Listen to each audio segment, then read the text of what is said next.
আসসালামু আলাইকুম ভিউয়ার্স, দেখতে পাচ্ছেন আমাদের নার্সারির চারাগুলোকে আমরা গ্রীষ্মকালে প্রচণ্ড খরার সময় কি সুন্দরভাবে যত্নগুলো করে থাকি। এই যে দেখতে পাচ্ছেন আমরা মোটরের মাধ্যমে খুবই সুন্দরভাবে কিন্তু পানি দিচ্ছি। এরকমভাবে পানি দিলে কিন্তু চারাগুলো অনেক সুন্দর এবং সতেজ থাকে এবং রোগমুক্ত থাকে। এই যে দেখতে পাচ্ছেন আমাদের পেঁপের চারাতে সুন্দরভাবে পানি দেওয়া হচ্ছে।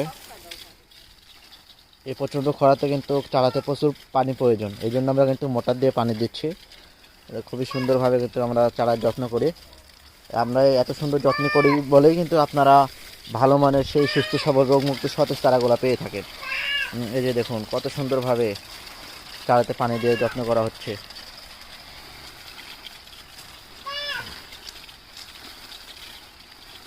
সবজি যা নাকি